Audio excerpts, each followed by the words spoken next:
ठीक है, अब ना मैं क्वेश्चन तो अभी पूछ सकता हूँ क्योंकि ये मैंने लिया हुआ है, तभी भी मैं क्या करता हूँ फिर से पूरा एक्सप्लेन कर लेता हूँ। चलो मैं सिंपल से डेफिनेशन बोलता हूँ, व्हाट इज डेंसिटी, रो से डिनोट करते हैं हम व्हाट इज डेंसिटी। देखो टर्बो मशीन्स में हमें वाटर के बारे में ज्यादा, क्योंकि अपना जो फ्लूइड है ना, अब सिंपल सी चीज है, पहले फ्लूइड क्या होता है सर, जो भी मैटर है हमारा उसको हम दो चीजों में डिवाइड करते हैं, एक होता है सॉलिड, सभी को पता है, और दूसरा होता है फ्लूइड होता है।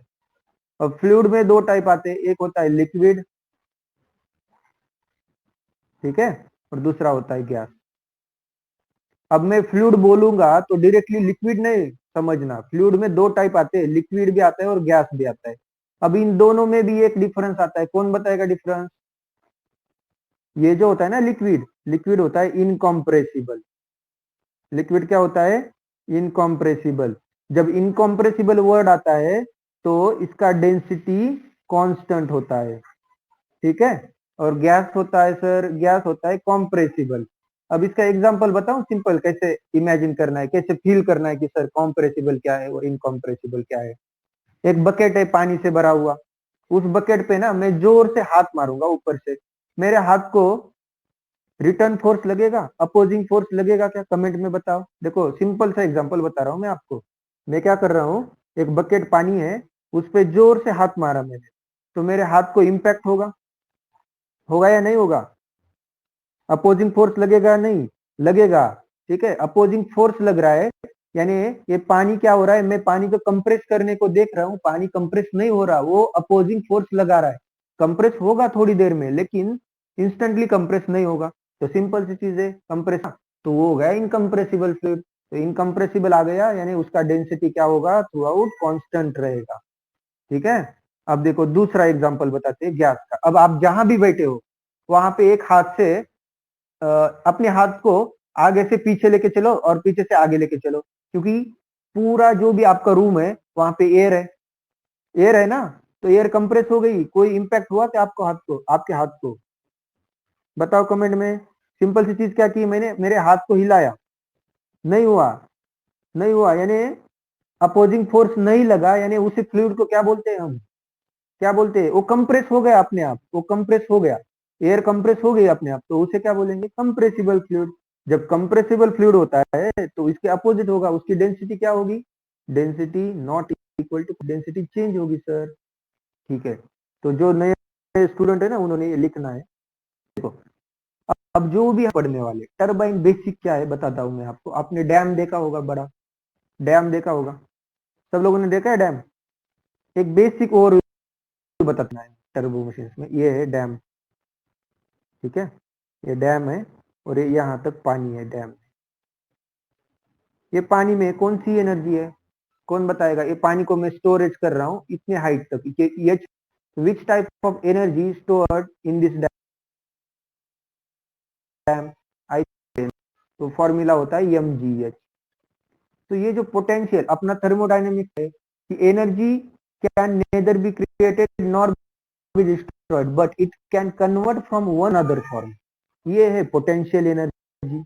क्या बोलूंगा, हाइड्रोलिक एनर्जी बोलूंगा, क्योंकि वाटर, ठीक है। देखो देखो सिंपल बेसिक ओवरव्यू, टरबाइन क्या है आपने फर्स्ट ईयर में भी पढ़ा है।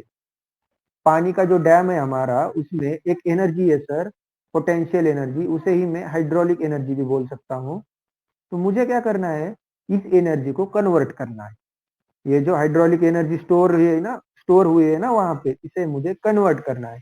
तो किस में कन्वर्ट करना है, तो मुझे इलेक्ट्रिकल एनर्जी में कन्वर्ट करना है। किसमें कन्वर्ट करना है, इलेक्ट्रिकल एनर्जी में। अब मैं सोचता हूँ यार कैसे करें, तो सिंपल सी चीज है, मैं क्या करता हूँ, यहाँ से एक बड़ा पाइप लेके आता हूँ। स्वदेश मूवी देखा होगा बहुत सारे लोगों ने। देखो ये बड़ा सा पाइप है यहाँ पे, ये पाइप को लेके आता हूँ और इसको नोजल लगाता हूँ। अब नोजल वगैरह क्या है, ये सब चीजें मैं बताऊंगा। नोजल, एक सिंपल सा चीज बताता हूँ, नोजल क्या होता है। तो नोजल एक ऐसा डिवाइस है जो आपके फ्लूइड की वेलोसिटी को बढ़ाता है, यानी अगर ये 10 मीटर पर सेकंड से आ रहा है यहाँ पे, तो ये डायरेक्टली क्या करेगा, 25 मीटर पर सेकंड करेगा। मैं ऐसे ही बता रहा हूँ, ये किस पे डिपेंड होता है, एरिया पे डिपेंड होता है।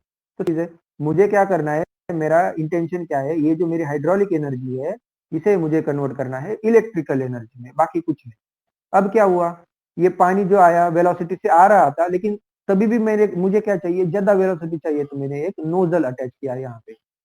अब मैं क्या करूंगा, एक डिस्क लूंगा, देखो ये डिस्क लेता हूं मैं, और डिस्क को ना एक छोटे छोटे ऐसे प्लेट्स लगाता हूँ, कर्व प्लेट्स। देखो सिंपल इमेजिन करो, डिस्क को क्या किया मैंने, छोटे छोटे प्लेट्स लगाए, और यहाँ से जो पानी आने वाला है ना बाहर, इस पानी को डायरेक्टली फोर्सफुली वेलोसिटी से इस पे इम्पैक्ट किया मैंने। तो सिंपल सी चीज है, ये क्या होगा, ये आगे चला जाएगा और इसके जगह पे दूसरी वेन या प्लेट आएगी, तो ये कंटिन्यूअसली होगा, तो ये क्या होने लगेगा, रोटेट होने लगेगा एंटी क्लॉकवाइज डायरेक्शन में।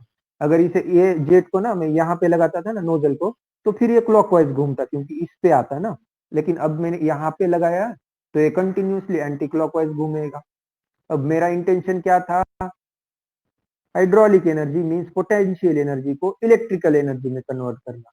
अब तक मैंने क्या किया, पोटेंशियल एनर्जी को वेलोसिटी मिल गई से यानी काइनेटिक एनर्जी में कन्वर्ट किया। देखो मेरा इंटेंशन अभी भी नहीं, मेरा इंटेंशन है मेरा फाइनल आउटपुट क्या होना चाहिए, इलेक्ट्रिकल एनर्जी। मैं अभी तक कहां तक पहुंचा हूं, काइनेटिक एनर्जी तक। अब मैं क्या करूंगा, इसे शाफ्ट होता है, इसमें एक शाफ्ट होता है, ठीक है, शाफ्ट के ऊपर बेरिंग होता है, और बेरिंग के ऊपर या व्हील लगा हुआ होता है जो घूमने वाला है। अब ये घूमेगा तो शाफ्ट भी घूमेगा। अब शाफ्ट घूमेगा तो मैं क्या करूंगा भैया, ये जो शाफ्ट है ना, ये शाफ्ट को मैं जनरेटर लगाऊंगा।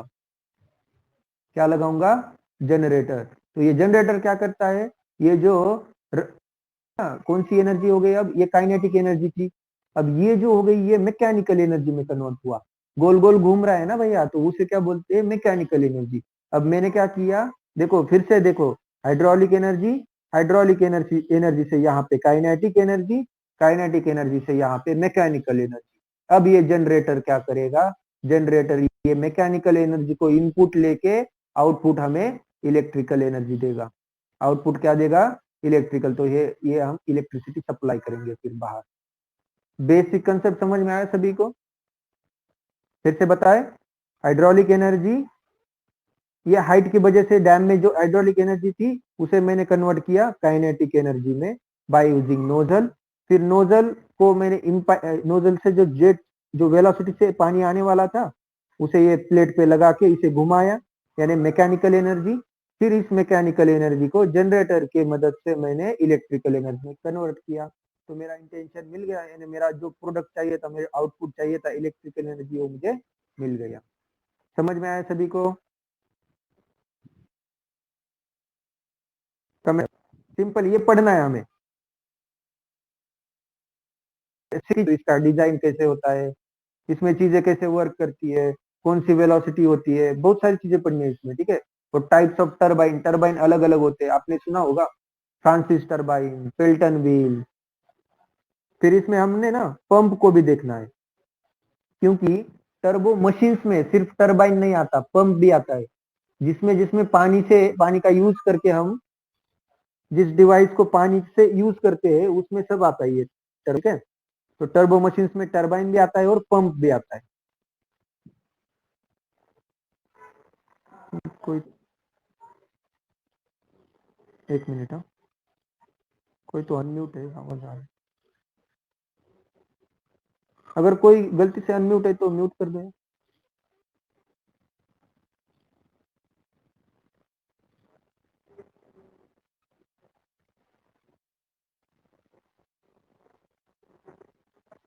चलो समझ में आया सभी को, क्या किया फिर से एक बार बताता हूँ। हाइड्रोलिक एनर्जी को नोजल के हेल्प से मैंने काइनेटिक एनर्जी में कन्वर्ट किया। फिर काइनेटिक एनर्जी को ये शाफ्ट के हेल्प से मैकेनिकल एनर्जी में कन्वर्ट किया। फिर मैकेनिकल एनर्जी जनरेटर के हिसाब से मैंने इलेक्ट्रिकल एनर्जी में कन्वर्ट किया। मेरा यही यही करना है मुझे, हाइड्रोलिक एनर्जी को कन्वर्ट करना है इलेक्ट्रिकल एनर्जी, ठीक है। फिर से एक बार रिवाइज करता हूँ, मैंने क्या बताया आपको, डेंसिटी के बारे में बताया था। There are two types of matter, first है सॉलिड, दूसरा होता है फ्लूइड, ठीक है। फ्लूइड में भी दो टाइप आते हैं, एक आता है लिक्विड, दूसरा आता है गैस। लिक्विड इज इनकम्प्रेसिबल, यानी डेंसिटी कांस्टेंट रहेगा, कंप्रेसिबल यानी डेंसिटी चेंज होगा, ठीक है। ये लिखो, जो नए लोग हैं ना उन्होंने यहाँ तक लिखना है, सिर्फ 2 मिनट में लिख सकते हैं ये चीज, ठीक है। लिखा होगा क्योंकि मैंने बहुत देर पहले बोला था लिखने के लिए। चलो अभी एक नया कंसेप्ट बताता हूँ। अब मैं बताता हूँ फ्लो रेट क्या होता है। ठीक है, मैं क्या बताऊंगा, फ्लो रेट। चलो फ्लो रेट बताना है तो सिंपल है, एफएम में पढ़े, सपोज ये पाइप है सर, ये पाइप है और ये पाइप से मैं क्या करूंगा, एक कंटेनर को फिल करूंगा। सपोज ये पाइप से मैं कंटेनर को फिल कर रहा हूँ, ये कंटेनर है लीटर का, ये कंटेनर है मेरा 30 लीटर का, और एक कितने सेकंड में फिल कर रहा है, तो 5 सेकंड में फिल कर रहा है सर। ठीक है, तो फ्लो रेट क्या हुआ, ये कंटेनर फ्लो रेट क्या होता है, सिंपल देखो फ्लो रेट क्या लिखता हूं मैं, 30 लीटर पानी को 5 सेकंड में फिल कर रहा है, तो क्या हुआ 5 6। यूनिट क्या आएगा, कौन बताएगा यार, यूनिट क्या आएगा। चलो लीटर सिंपल सी चीज है, ऊपर लिखा है मैंने लीटर, तो LTR डिवाइडेड बाय सेकंड। देखो लीटर डिवाइडेड बाय सेकंड, यानी फ्लो रेट को मैं क्या लिखूंगा, फ्लो रेट की डेफिनेशन आती है, लिखना है सभी को, वॉल्यूम पर यूनिट टाइम, वॉल्यूम पर यूनिट टाइम। लेकिन SI यूनिट में लिखना है तो what is the unit of volume sir, metre cube, simple है। और what is the unit of time, second, metre cube पर सेकंड। फिर मैंने यहाँ पे तो लीटर में लिखा था, फिर मुझे कन्वर्ट करना पड़ेगा, कैसा कन्वर्ट करना है, तो यहाँ पे लिखते हैं सर 1 मीटर क्यूब यानी 1000 लीटर, कितना सिंपल है। लेकिन अगर लीटर को मीटर क्यूब करना है तो इसे डिवाइड कर लो, तो 1/1000 यानी क्या हुआ, 10⁻³ तो लिखते टाइम में यहाँ पे लीटर लिखता हूँ, 1 litre is equal to 10⁻³ metre cube.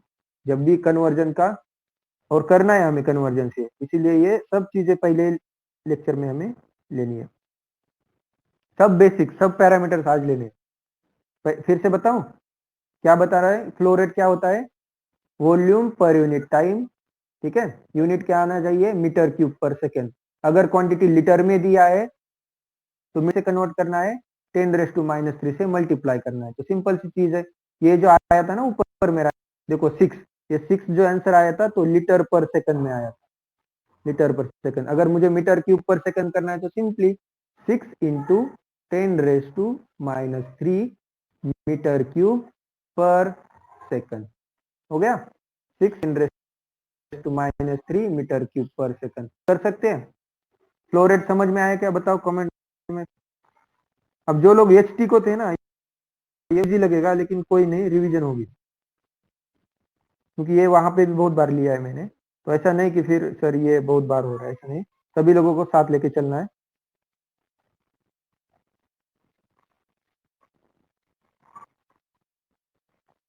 Okay ठीक है, और एक कंसेप्ट बता दे, फ्लो रेट समझ में आया, तो फ्लो रेट का फॉर्मूला बताता हूं मैं आपको दूसरा, कैसे एरिया इंटू वेलोसिटी, किसने किसने देखा है, Q is equal to area into velocity, सभी लोगों ने ये फॉर्मूला तो पता होगा। तो एक आता कैसा है, बहुत सिंपल है, कुछ नहीं, अभी जो मैंने फॉर्मूला देखो, कोई चीज कैलकुलेशन, ये जो हम मैकेनिकल इंजीनियरिंग पढ़ते हैं ना, ये अप्लाइड फिजिक्स है, सब फिजिक्स के एप्लीकेशन है, तो एक फॉर्मूला से दूसरा फॉर्मूला डिराइव होना ही चाहिए और होता है, कौन सा भी फॉर्मूला लो उसके हिसाब से दूसरा फॉर्मूला डिराइव होता ही है। अब देखो मैं बताता हूँ आपको क्या है, मैंने आपको अभी बताया क्या सर, आपने तो अभी बताया था क्यू क्या होता है, वॉल्यूम अपॉन टाइम, इसी से मैं इसको प्रूव करता हूँ, कैसे प्रूव करता हूँ देखो, व्हाट इज वॉल्यूम, वॉल्यूम होता है सर एरिया इंटू लेंथ। अब देखो ये मेरा कंटेनर है ना, बॉटल होती है अपनी बॉटल, बॉटल को अगर मैं सरफेस पर रखूंगा आड़ी ऐसी, तो इसको क्या लिख सकता हूँ सर, ये जो क्रॉस सेक्शन एरिया है ना, ये एरिया इंटू ये लेंथ, ये होता है मेरा वॉल्यूम।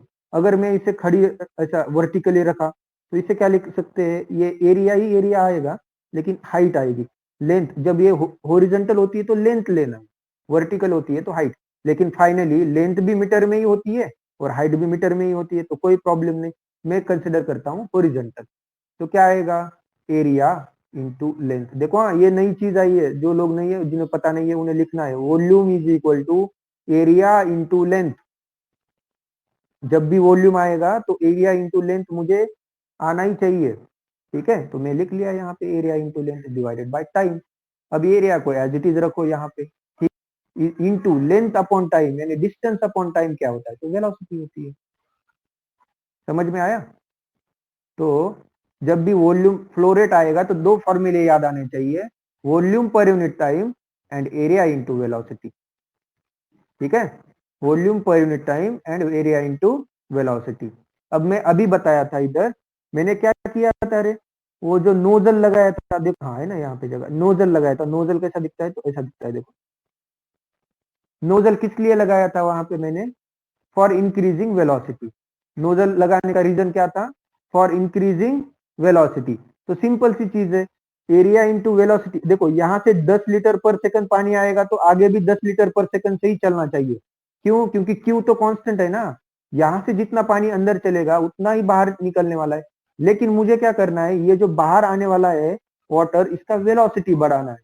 तो ये फ्लो रेट तो कांस्टेंट होगा, यहाँ पे जितना क्यू होगा क्यू उतना ही यहाँ पे भी होगा। फिर क्यू का फॉर्मूला क्या है, ये सेक्शन 1 बोलते हैं, इसे सेक्शन 2 बोलते हैं। तो यहाँ पे क्या लिख सकता हूँ, क्यू का फॉर्मूला ए वी, 1 सेक्शन है तो A1V1, 2 सेक्शन है तो A2V2। देखो कितना सिंपल है। अगर मुझे वी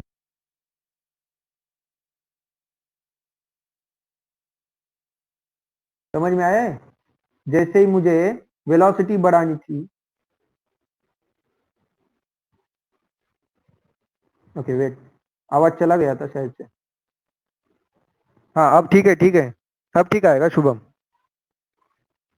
और नेटवर्क चेंज हुआ, मोबाइल नेटवर्क से वाईफाई को कनेक्ट हुआ तो अब ठीक है ना।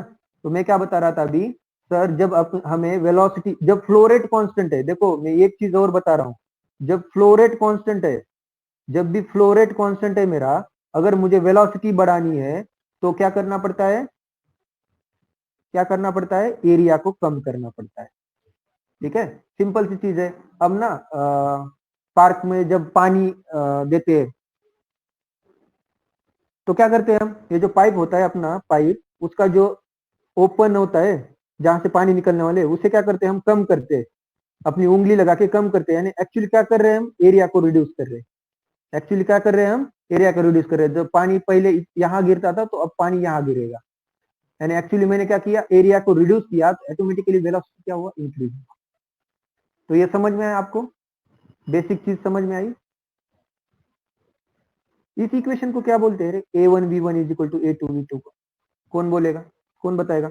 जो मैंने अभी यहाँ पे इक्वेशन पुट किया, A1V1 is equal to A2V2, इसे क्या बोलते हैं, एफएम में पढ़े, कंटिन्यूटी इक्वेशन।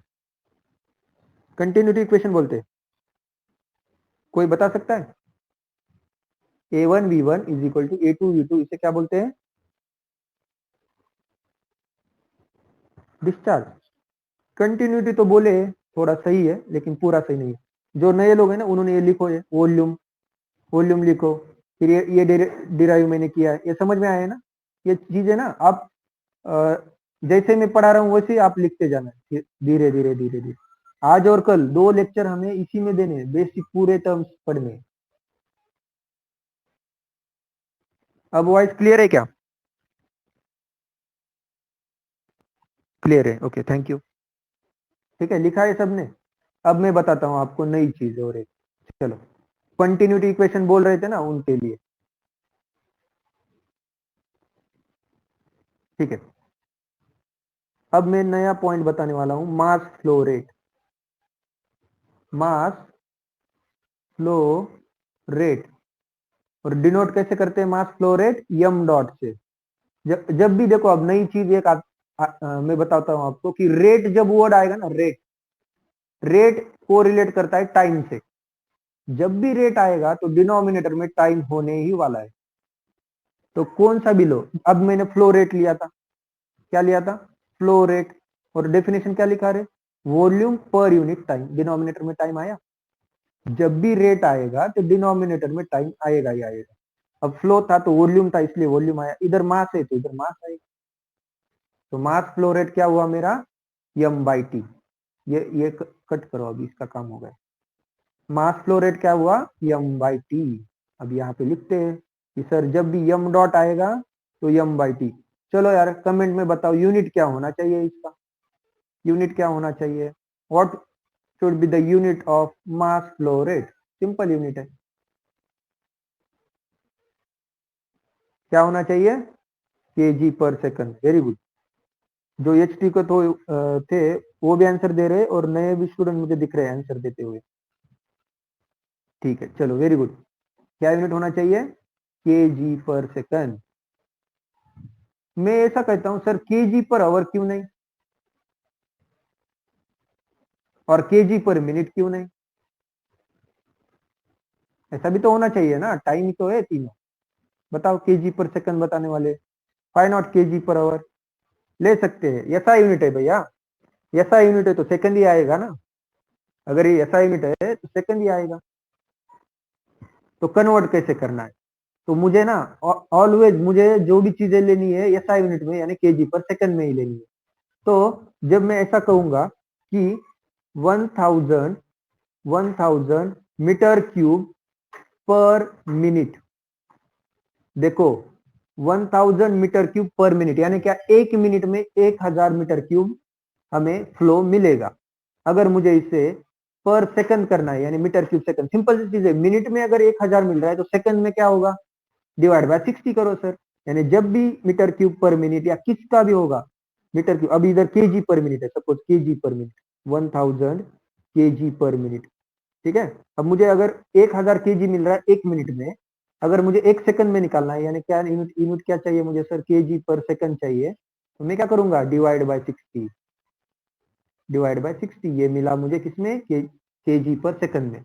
अब सिंपल चीज यही चीज मैं आपको बोलता हूँ, 1000 केजी पर आवर यानी एक घंटे में कितना मिल रहा है, 1000। तो एक सेकंड में करने के लिए क्या करना पड़ेगा, पहले तो घंटे को सेकंड मिनट में कन्वर्ट करो और मिनट को सेकंड में, यानी क्या 1000 डिवाइडेड बाय 1 आवर यानी 60 मिनट और एक मिनट यानी 60 सेकंड। यानी सिंपल याद रखना है, जब भी पर आवर में चीज आएगा, सॉरी सॉरी ये 60 आएगा, यानी जब भी पर आवर में चीज आएगी तो मुझे 3600 से डिवाइड करना है।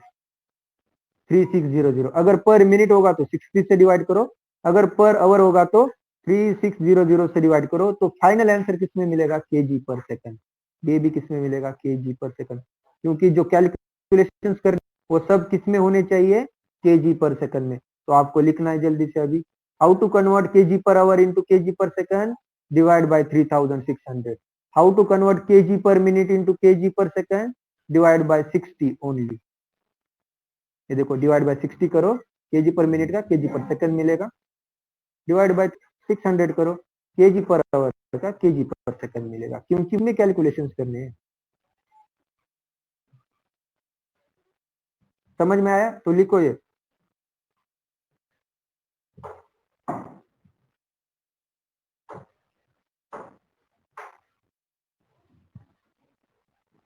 ठीक है, बहुत सारे लोगों को पता भी है चीजें, लेकिन रिवाइज हो रहा है क्योंकि बहुत दिन से कुछ पढ़े नहीं। अब कितने 3 महीने हो गए ना कॉलेज खत्म होके। अब मैं बताता हूँ, अब जो इंपॉर्टेंट फॉर्मूला है हमारा, जो फॉर्मूला हमें इम्पैक्ट ऑफ जेट में यानी पहले यूनिट में लगने वाला, वो है मास फ्लो रेट का ही फॉर्मूला, जो हमने बहुत बार एच में भी पढ़ा है और एफ में भी पढ़ा है। कभी भी मैं यहाँ पे लेता हूँ मास फ्लो रेट को। अभी मैंने लिखा था क्या, एम बाई टी लिखा था सर, एम बाई टी। और मुझे बताओ डेंसिटी क्या होता है, rho is nothing but mass per unit volume. ठीक है, इसे इक्वेशन 1 बोलो। और इससे मैं क्या करता हूँ, मास की वैल्यू निकालता हूँ, क्या आएगा मास की वैल्यू, एम, ये वॉल्यूम इधर जाके मल्टीप्लाई होगा, रो इंटू वॉल्यूम, वी नहीं लिखूंगा वॉल्यूम लिखूंगा, क्योंकि क्या होगा वेलोसिटी में कंफ्यूजन, रो इंटू वॉल्यूम। फिर इसे मैं बोलूंगा इक्वेशन 2। इस इक्वेशन 2 के क्या करो, इक्वेशन 1 में ट्रांसफर करो और पुट करो इक्वेशन 1 में, तो क्या मिलेगा, m dot is equal to mass की जगह पे रो इंटू वॉल्यूम, यानी rho volume divided by time put किया, rho as it is, volume यानी क्या है,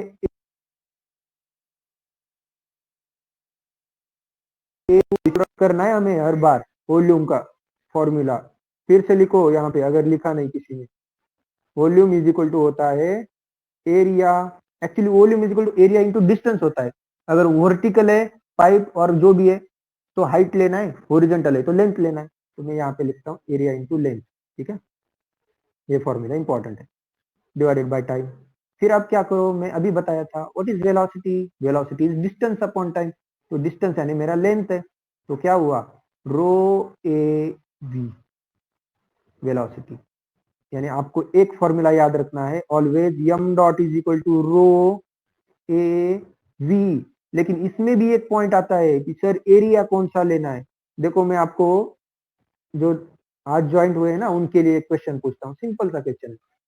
ये है मेरा पाइप, सिलेंडर है, पाइप है हॉलो, इसके दो एरियाज होते हैं। There are two areas for cylinder और pipe. First one is area of cross section होता है और दूसरा होता है एरिया सरफेस का।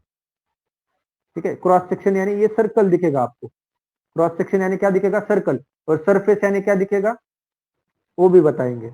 क्रॉस सेक्शन यानी क्या हो गया, पाई बाय 4d²। अब आपको निकालना है सरफेस एरिया। तो सरफेस एरिया कैसे निकालना है पता है, सिंपल सी चीज है। आपके पास पेज होगा, अब हाथ में साइड में पेज होगा ना, तो पेज को रोल करो, पेज को क्या करो, रोल करो। तो रोल करने के बाद ऐसा दिखेगा भैया आपको पेज। ठीक है, तो इसकी लेंथ ये होगी और ये होगी डायमीटर। ठीक है, अब रोल को अनरोल कर दो, रोल हुए पेज को अनरोल करो तो आपको ये दिखेगा। ठीक है, अब अनरोल करते टाइम ये जो लेंथ आई है मेरी, लेंथ तो लेंथ कांस्टेंट रहेगी, उतना ही रहेगा। लेकिन ये जो था ना, ये जो डिस्टेंस आया है ना, ये क्या आया है, ये पूरा, ये सर्कल का डिस्टेंस जितना था ये उसका डिस्टेंस आ गया। ये सर्कल यानी क्या है, पेरीमीटर। पेरीमीटर ऑफ सर्कल क्या होता है सर, पाई डी। पाई डी मिला है। अब इसका एरिया कैसे निकालूंगा मैं, अब एरिया होता है, रेक्टेंगल दिख रहा है मुझे, रेक्टेंगल का एरिया होता है this side into this side यानी पाई डी एल। तो सरफेस एरिया डी को 2r भी लिख सकते हैं, तो 2πr_l ऐसा भी आ सकता है। ठीक है, मीटर स्क्वायर है। समझ में आएगा सरफेस एरिया कैसे किया। पेज लिया मैंने, उसे रोल किया, यानी रोल किया यानी ये मेरा कंडीशन वन, मेरा सिलेंडर है मेरे पास। अब मैंने क्या किया, उसे एक कट किया और अनरोल किया। अनरोल करने के बाद मुझे मिला ये। तो इसमें लेंथ तो चेंज नहीं हुई सर, चेंज हुआ ये क्या मिला, तो ये जो था ना गोल, ये कन्वर्ट हुआ इसमें, तो सेम होगा लेंथ, तो इसका लेंथ सरफेस। अब जो मैं बोल रहा हूं मास फ्लो रेट, इसमें जो एरिया आने वाला है ये क्रॉस सेक्शन का आएगा या सरफेस का आएगा, बताओ यार। Which area I have to take in this equation, cross sectional area और सरफेस एरिया, कौन सा एरिया लेना है, क्रॉस सेक्शनल। सिंपल सी चीज है, ये मेरा पाइप है, पाइप है, यहाँ से 5 kg/सेकंड से पानी जा रहा है, बाहर भी निकलेगा 5 kg/सेकंड। तो इफेक्ट कौन कर रहा है, ये तो सिर्फ सपोर्ट कर रहा है। ये जो सरफेस मेरा है ना, ये जो सरफेस है ना, ये जो सिलेंडर का सरफेस है, ये मुझे सिर्फ सपोर्ट कर रहा है। लेकिन ये मेरे फ्लो को डिसाइड करेगा, ये मेरे फ्लो को डिसाइड करेगा। इसलिए जब भी मास फ्लो रहा, तो you have to take cross sectional area means π/4d²। ये छोटी छोटी चीजें हैं लेकिन बहुत इंपॉर्टेंट है। देखो जब भी हम न्यूमेरिकल सॉल्व करेंगे ना, अब मुझे बताओ, एचटी वालों ने नहीं बताना कि ये सरफेस एरिया का फिर कहाँ पे यूज हो सकता है।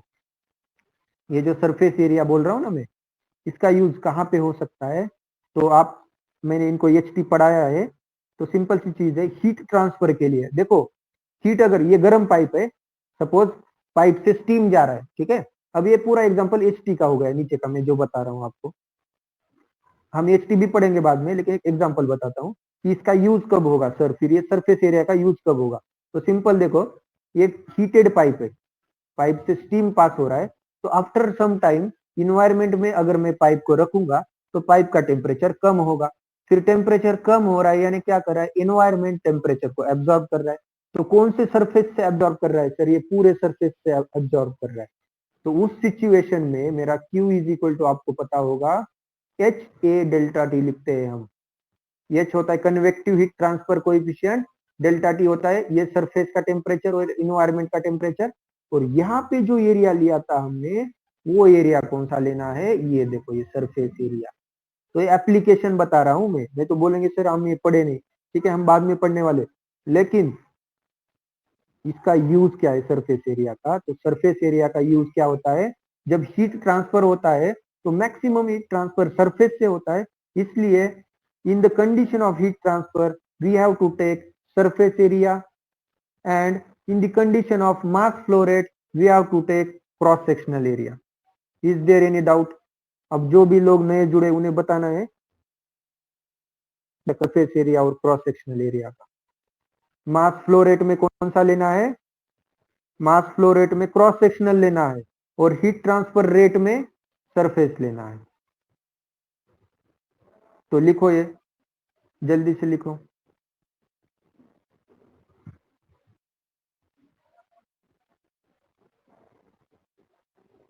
तब भी यार 25 स्टूडेंट तो हमारे हीट ट्रांसफर में ही थे, तो ज्यादा स्टूडेंट नहीं आए अभी भी। आप अपने दोस्त सभी, मुझे तो नहीं लग रहा ज्यादा आए, नहीं 5-6 लोग ही नए ज्वाइन हुए। क्या कल आने वाले? ठीक है ठीक है। क्यों? क्योंकि जो कल आएंगे उन्हें ये कुछ भी नहीं समझ में आएगा, लेकिन फिर आपका भी रिवीजन होगा कल अगर लेंगे तो। ऐसा नहीं कि लगेज बंद करेंगे, थोड़ा और लेंगे। ठीक है, 1-2 दिन, जो 2-3 दिन है हमारे फ्री सेशंस जो भी है ना, इसमें हम क्या करेंगे, थोड़ा कम ही लेंगे, क्योंकि बहुत सारे स्टूडेंट ज्वाइन हो सकते हैं, तो फिर क्या होगा, उनके लिए फिर से पूरा रिवाइज करना डिफिकल्ट हो जाएगा थोड़ा।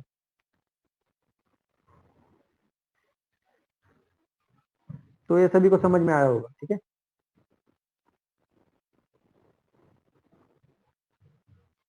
हाँ, HT के एब्सेंट है क्या? सर सिलेबस कब से रेगुलर स्टार्ट हो करोगे? हाँ, सिलेबस हो गया ना स्टार्ट, सिलेबस स्टार्ट हो गया अर्जुन। ये सिलेबस की पॉइंट है, देखो आपको बताता हूँ मैं इसका यूज कहाँ पे। देखो एक ही मिनट में बताता हूँ। देखो हमें ये चीजें पढ़नी है।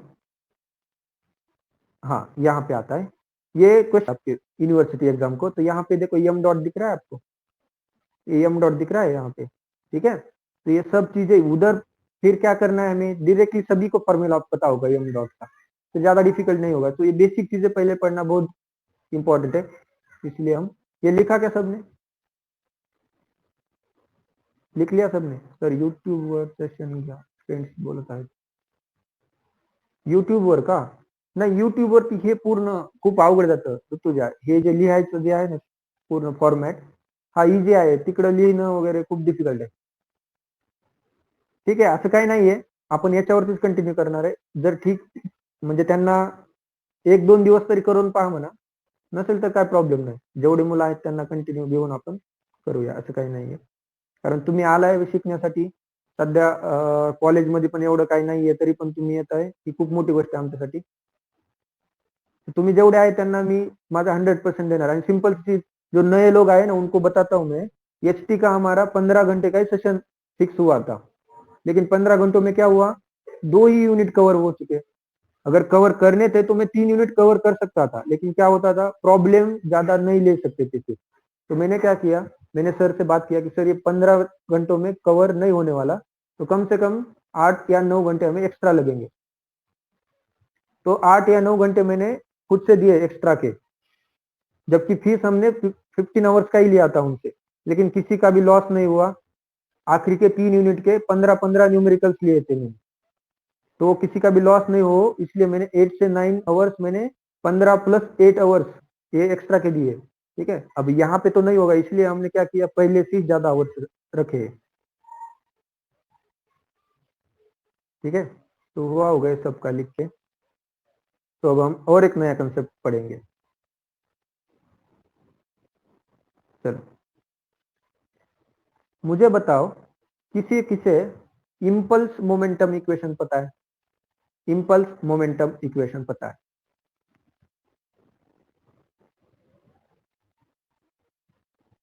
नहीं पता होगा बहुत सारे लोगों को। ठीक है, हम क्या करेंगे, इम्पल्स मोमेंटम को कल ही देखेंगे और ज्यादा स्टूडेंट आएंगे ना।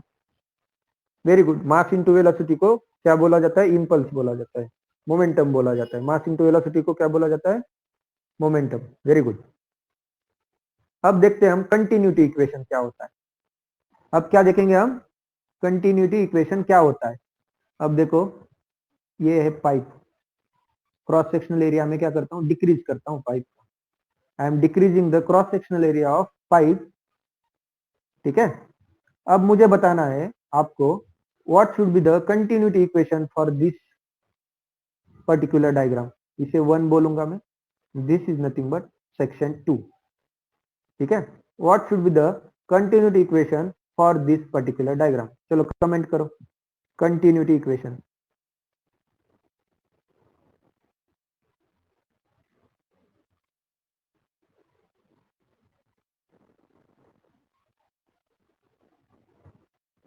ठीक है, बताओ कंटिन्यूटी इक्वेशन क्या है। कौन कौन बोल रहा है?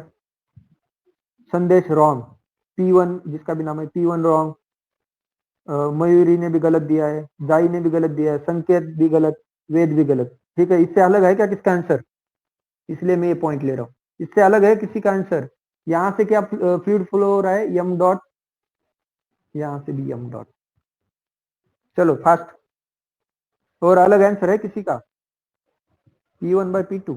नहीं नहीं, अरे सिंपल है यार, यम डॉट का वैल्यू क्या है? देखो यार फिर से देखो, यम डॉट को मैं अभी तो वैल्यू बताया आपको, यम डॉट को अभी तो वैल्यू बताया मैंने, तभी भी आप A1 V1 लिख रहे हैं। यम डॉट का वैल्यू अभी तो बताया, क्या था यम डॉट का वैल्यू? यार रो ए वी, अब ये भूलना नहीं है, 6 यूनिट में लगने वाला है। M dot is equal to rho A V, तो rho A V section 1 is equal to rho A V section 2। अब जो लोगों ने A1 V1 is equal to A2 V2 लिखा था, वो कौन से फ्लूइड को आएगा? There are two types of fluid. First is compressible fluid and second one is incompressible fluid. Incompressible यानी डेंसिटी कांस्टेंट रहती है, एग्जाम्पल वाटर। ठीक है, तो इनकम्प्रेसिबल के लिए, इनकम्प्रेसिबल, ठीक है समझ लो अभी से, इनकम्प्रेसिबल, इनकम्प्रेसिबल के लिए क्या लिख सकते हैं? Rho 1 is equal to rho 2 means, means क्या? Density is equal to constant.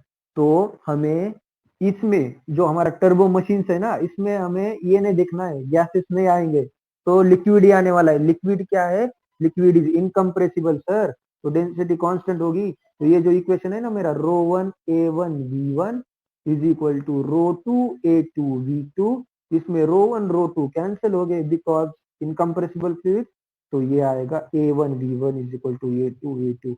जब भी A1 is equal to A2 V2 बोलेंगे, A1 V1 is equal to A2 V2, उस टाइम हमें बोलना पड़ेगा फॉर इनकम्प्रेसिबल फ्लूइड, तभी ये करेक्ट होगा। फॉर इनकम्प्रेसिबल फ्लूइड बोलेंगे तभी ये करेक्ट होगा। अगर सिर्फ फ्लूइड के लिए बोलेंगे तो हमें ये लिखना पड़ेगा भैया, क्योंकि this is for any fluid, compressible और इनकम्प्रेसिबल। अगर पर्टिकुलर सिर्फ इनकम्प्रेसिबल को बोलना है तो ये बोल सकते हैं। अब समझ में आया? अब ये कभी नहीं बोलेंगे। समझ में आया नया कंसेप्ट? सिर्फ A1 V1 is equal to A2 V2 ये कंटिन्यूटी इक्वेशन नहीं होता। Write down this.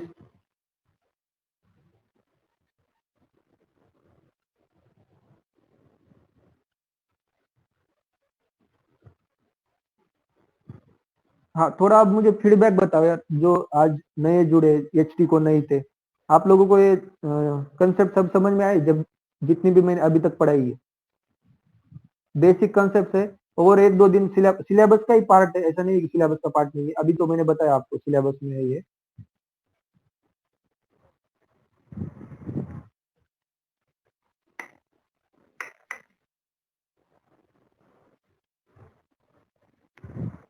तो आपके दोस्त लोगों को बोलो, ठीक है?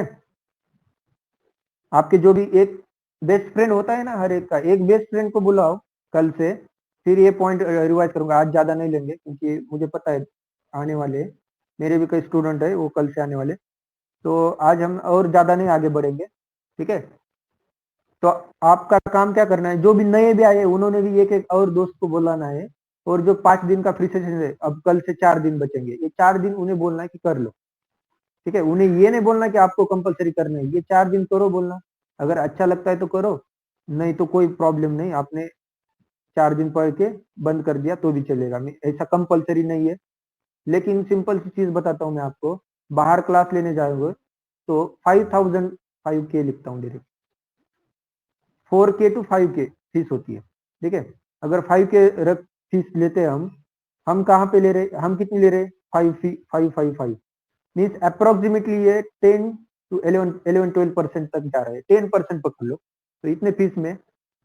और नोट्स देखो आप, ये सब नोट्स मिलेंगे आपको, पूरे यूनिट फर्स्ट यूनिट के थियरी नोट्स है, कौन सा क्वेश्चन कब पूछा है। अब मैं आपको बताता हूँ। ये देखो क्वेश्चन, ये इनसेम को 2017 में पूछा, ये भी लिखा है मैंने यहाँ पे। ठीक है, तो ये लिखना है।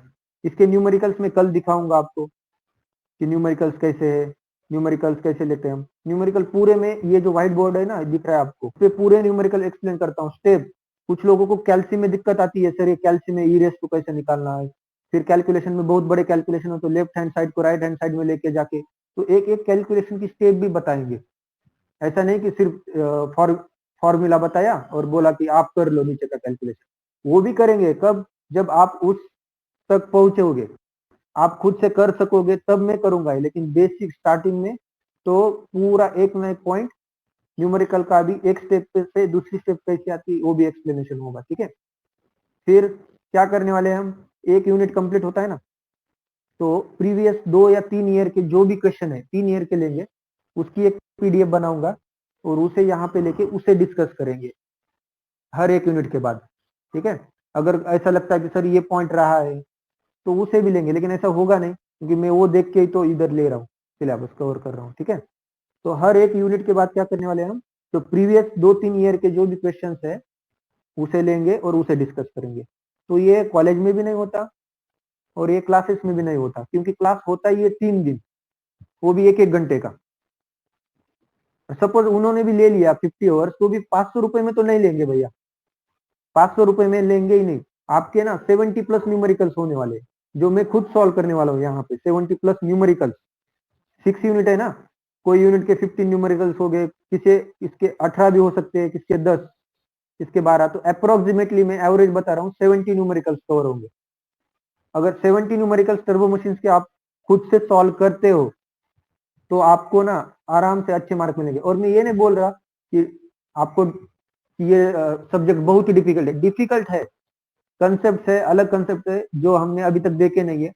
लेकिन क्या है ना, 500 रुपए में अगर वो कंसेप्ट क्लियर हो रहे तो बहुत अच्छी चीज है आपके लिए, बहुत बेनिफिशियल है। फिर जो लोग अभी नहीं आएंगे, एग्जाम आएगी तो फिर बोलेंगे सर हमें अभी करना है, क्योंकि आपका रिजल्ट तब तक अच्छा होगा और आपके कंसेप्ट क्लियर हो गए बहुत सारे। तो फिर क्या प्रॉब्लम होता है कि 55 आवर्स हम नहीं दे सकते, और वो खुद बंदा भी नहीं दे सकता। क्यों? क्योंकि एग्जाम नजदीक होती है, 55 आवर्स तो नहीं दे सकते। फिर वो बोलते हैं सर कम टाइम में होता है, का देखो क्रैश कोर्स करो। तो क्रैश कोर्स में भी फीस इतनी होगी, अदरवाइज थोड़ी ज्यादा भी हो सकती है। क्यों? क्योंकि वहां पे ना बहुत सारे लोगों को क्रैश कोर्स करने, यानी बहुत सारे लोगों को क्या होता है कि मुझे एचटी भी पढ़ना है कम टाइम में, फिर टर्बो भी पढ़ना है, डीएमई भी पढ़ना है, टॉम भी पढ़ना है। तो वो क्या बोलते हैं, टाइम कम करो और सब्जेक्ट बढ़ाओ। फिर हमारे पास टाइम नहीं होता ज्यादा, तो टाइम कम करने से लॉस किसका है, आपका ही लॉस होता है जो लोग करेंगे उस टाइम। जो मैं 70 न्यूमेरिकल्स लेने वाला हूँ 55 आवर्स में, सिंपल सी चीज है, 70 में से ले सकता हूँ उस टाइम। ठीक है ना, तो देखो बहुत बेनिफिशियल है। तो सिंपल सी चीज है, अभी जो है लॉकडाउन, इसमें बुक नहीं लोगे तो फिर बाद में बहुत प्रॉब्लम होगा कि अब पढ़ाई का पूरा मूड चला जाएगा, फिर बाद में क्या पढ़ेंगे। तो इसलिए सिंपल एक है, नॉलेज मिल रहा है बहुत सारा। एग्जाम के मार्क्स तो मिलने ही वाले, लेकिन नॉलेज जो मिलेगा इसका बेनिफिट, गेट की एग्जाम जो भी दोगे, अब गेट में ये 3 या 4 मार्क के लिए आता है, ये भी बता देता हूँ, नहीं तो बोलोगे सर गेट में कितने मार्क हुए। गेट की एग्जाम ही 100 मार्क की होती है पूरा इंजीनियरिंग पे, तो ये 4 मार्क को ही आता है। ठीक है, उसमें भी बताऊंगा कि कौन सा पॉइंट मैक्सिमम पूछा जाता है 4 मार्क के लिए, वो पॉइंट नोट करके लेना। फिर इंजीनियरिंग सर्विस में भी ये 10 मार्क के लिए होता है कम से कम, 8-9 मार्क को तो होता ही है। ठीक है, और सिंपल सी चीज है, आपका जो एग्जाम होने वाला है उसको 100 मार्क्स को है। इसे ओरल है क्या, कोई बताएगा मुझे, मुझे याद नहीं आ रहा अभी। इसकी ओरल होती है क्या? होती है, श्योर हो? ठीक है, अगर ओरल होती है इसकी तो 150 मार्क्स हो गए फिर तो भैया। तो अगर ये कंसेप्ट पढ़ोगे ना आप, मैं जो पढ़ा रहा हूँ कंसेप्चुअल, तो आपको ओरल में कौन सा भी क्वेश्चन पूछने दो आप बता सकते हो। तो देखो 150 मार्क्स का आपको फिर 555 रुपीज में मिल रहा है, घर बैठ के, कोई प्रॉब्लम नहीं, नोट्स मिल रहे हैं हैंड रिटन। ठीक है, और हर एक कंसेप्ट, हर एक आपका डाउट सॉल्व होने वाला है। आप कमेंट करना है यहाँ पे, आपका हर एक डाउट सॉल्व होता है। एचटी के जो भी, एचटी जिसने भी किया है उन्हें पूछो आप, हर एक डाउट सॉल्व करता हूँ मैं। ऐसा नहीं कि मुझे नहीं आता तो मैं चला गया, मैं देखा ही नहीं डाउट को। हर एक डाउट होता है जो भी है। कभी कभी वो टेलीग्राम पे पूछते, पढ़ाई करते टाइम कुछ डाउट आता है तो भी मैं अगर फ्री होता हूँ तो का तभी देता हूँ, नहीं तो फिर दूसरे दिन लेक्चर में देता हूँ, क्योंकि ये सब चीजें मैंने की हुई है। अब मेरा ये फोर्थ टाइम है पढ़ा, मैं फोर्थ टाइम पढ़ा रहा हूँ ये सब्जेक्ट। तो मैंने क्या किया है, जो मेरे पिछले साल के नोट्स थे ना उसको अपडेट किया है पूरी तरह से, कि जो मैंने कंसेप्ट नहीं लिए थे, क्योंकि वो सेशन भी 30 to 35 आवर्स के ही थे, तो उसमें उतना ही ले सकते, तो अब इसमें और ज्यादा 20 घंटे मिल रहे हैं। और उसकी फीस 4000 थी। देखो 35 आवर्स के लिए मैंने 4000 फीस लेके पढ़ा है ऑफलाइन। तो अब ये ना सर का भी मानना क्या है कि अब हम सिर्फ स्टूडेंट के हिसाब से देखने वाले, आपको बेनिफिट हमें ज्यादा से ज्यादा देना है, कम फीस में हमें पूरा पढ़ाना है। तो 555 ये ज्यादा फीस नहीं है आपके लिए, क्योंकि हमें पूरा सब्जेक्ट 6 यूनिट पढ़ने हैं, पूरे 6 यूनिट। देखो कॉलेज में तो 3 यूनिट होते हैं इन सेम के, फिर 1 यूनिट कैसे तो भी होता है, फिर सबमिशन स्टार्ट होता है। तो आखिरी के 2 यूनिट तो होते ही नहीं है, जो कि आखिरी के दो, अब सिलेबस पता है in same and same syllabus के बारे में 1 मिनट में बता देता हूँ आपको। आपका जो है ना 3 यूनिट डिस्ट्रीब्यूशन है, पहले 3 यूनिट आखिरी के 3 यूनिट, पहले 3 यूनिट पे इन सेम होती है 30 मार्क्स की रिटर्न, फिर एंड सेम आता है, एंड सेम यानी 70 मार्क्स का सेमेस्टर एंडिंग में जो होता है, वो 70 मार्क्स में 50 मार्क्स आखिरी के 3 यूनिट को होते हैं और 20 मार्क्स पहले 3 यूनिट को होते हैं। यानी वेटेज उतना ही है, देखो 20 यहाँ पे दिए और 30 इनसेम में दिए, यानी 50-50 हो गया। लेकिन प्रॉब्लम क्या है, ये 70 में से 28 कंपलसरी लाना है। 70 में से 28 कंपलसरी। अब किसी को क्या होता है 30 में से अच्छा पढ़ाई किया पहले 3 यूनिट का 28 मिले, 30 में से कितने मिले 28 मिले, सपोज 25 मिले, इतना ज्यादा भी नहीं पड़ेगा कोई, सपोज 25 मिले। अब क्या होगा, अब ऐसा नहीं है कि 3 मार्क लाए 70 में से तो मैं पास, एक्चुअली 35 को पास होता है, 40 को पास होता है, सॉरी 25 मिले और यहाँ पे अगर 15 लाए मैंने, 15 तो 25 + 15 क्या हुए 40, लेकिन पास नहीं होगा वो बंदा। ठीक है, उसे इधर 28 कंपलसरी लाना है, आप इधर कितने भी लाओ, अगर आपने इधर 0 भी लाया और इधर 40 लाया तो भी पास, कोई प्रॉब्लम नहीं। लेकिन ये जो है ना 25, ये स्कोरिंग के लिए अच्छा है, बहुत अच्छा है, स्कोरिंग करना ही हमें, 25 अच्छा स्कोर आया, लेकिन ये 70 में से 28 लाना ही है कंपलसरी। अगर सिर्फ 28 भी लाते हो तो भी अच्छा स्कोर हो जाएगा प्लस होके। इसीलिए ये 70 मार्क्स को बहुत इंपॉर्टेंस है, क्योंकि आपका पास और फेल यही डिसाइड कर रही है 70 मार्क्स।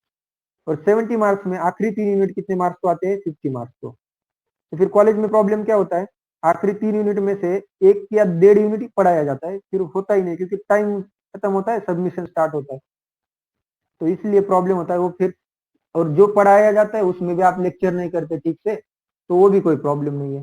तो इधर अब क्या करने वाला हूं मैं, अब जैसे ही स्टार्ट होगा ना फ्री लेक्चर, जैसे खत्म हो गए, जैसे सब रेगुलर होगा, सब स्टूडेंट ज्वाइन कर लेंगे, तो क्या करेंगे हम 6:30 को हमारा सेशन स्टार्ट होने वाला है। तो हम 6:20 को स्टार्ट करेंगे। जो लोग सपोज गलती से कोई काम होता है तो एब्सेंट रहते हैं, तो उनके लिए ये बेनिफिशियल है। 15 मिनट में पहले एक्सप्लेन करूंगा प्रीवियस डे का, 15 मिनट, इसके भी 5 मिनट लेंगे, तो 6:35 से हम रेगुलर फिर स्टार्ट करेंगे। ठीक है, तो हर एक दिन होगा ये। चलो फिर कोई किसी को अभी बताओ, अगर किसी को कोई डाउट है तो। अब मैं ज्यादा नहीं पढ़ूंगा, क्यों, क्योंकि कल अगर नए स्टूडेंट ज्वाइन कर लेते हैं तो फिर से पढ़ाना पड़ेगा, तो फिर आप भी बोर होगे, क्योंकि आपको भी ज्यादा होगा। रिकॉर्डेड सेशन कब आएंगे सर? सर रिकॉर्डेड सेशन का क्या प्रॉब्लम आपको, हमें प्रॉब्लम क्या है, अब ये रेगुलर में क्या प्रॉब्लम है क्या? देख रहे हैं हम रिकॉर्डेड सेशन का, सर भी बोले हैं, लेकिन इसमें क्या दिक्कत क्या है, लाइव में क्या दिक्कत है? अगर मिस होता है तो इसीलिए तो मैं 15 मिनट दे रहा हूँ ना दूसरे दिन। और अगर 2-3 दिन मिस होता है तो मुझे बोल लेना, अगर 2-3 दिन मिस होता है तो बोल लेना, मैं फिर से एक आधा घंटा एक्स्ट्रा निकाल के आपका ले लूंगा, इसमें कोई प्रॉब्लम नहीं। दूसरा क्लास है? कौन सा क्लास है मानस?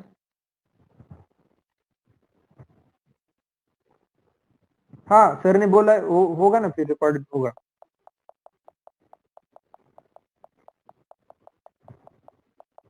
ठीक है, अब तो चलेगा। अब इस टाइम आए आप, lectures will be made available. हाँ सर बोल रहे हैं लेक्चर मिलेंगे आपको, अवेलेबल हो गए लेक्चर, जो भी रिकॉर्डेड लेक्चर है अवेलेबल होंगे। नोट्स आज मिलेंगे, आज अब देखो अभी तो पढ़ाया नहीं है नोट्स में से, लेकिन कल नोट्स में से पढ़ाएंगे। कल नोट्स अपने पोर्टल पे मिलेंगे, सब नोट्स रेडी है, आज ही अपलोड हो गए नोट्स, ठीक है। न्यूमेरिकल्स भी अपलोड हो गए पहले यूनिट के, और थ्योरी भी अपलोड हो गई। भावेश, कोई प्रॉब्लम नहीं है। तो आपका काम क्या है आज, आपके हर एक एक दोस्त को बुलाना है सिर्फ। देखो 30 स्टूडेंट है ना, तो कल कम से कम 50 तो दिखने चाहिए, ठीक है। तो आज हर एक ने एक एक दोस्त को बुलाना ही है। ज्वाइन करना है नहीं करना वो डिसाइड करेगा लेक्चर करने के बाद, लेकिन यहां तक लाना आपका काम, ठीक है। ऐसा नहीं है कि कंपलसरी है, लेकिन दोस्त होता है ना, उसको भी बेनिफिशियल है। मैंने जो अभी चीजें बताई है हर एक को बेनिफिशियल है। फिर बाद में वही आपको पूछेंगे कि यार मुझे क्रैश कोर्स करना है, तो फिर उसमें प्रॉब्लम आता है, उतना नहीं पढ़ा सकते कम टाइम में, और फीस तो उतनी भरनी पड़ेगी, ठीक है। तो बुलाओ कल एक एक दोस्त को। तो 6:30 को कल भी स्टार्ट होगा सेशन, ठीक है। आज ज्यादा नहीं पढ़ाएंगे क्योंकि ये चीजें सब रिपीट करनी पड़ेगी, लेकिन कल से मेन अपना जो भी है वो स्टार्ट होगा। यहाँ से ये देखो इम्पैक्ट ऑफ जेट कल स्टार्ट करेंगे। जो एग्जाम जो इनसे में 6 मार्क्स को जो भी क्वेश्चन पूछते हैं ना डेरिवेशन, वो कल से स्टार्ट होगा, ठीक है। तो थैंक यू टू एवरीवन, और कल इसी टाइम, कल 6:30 को शार्प आना है। चलो बाय।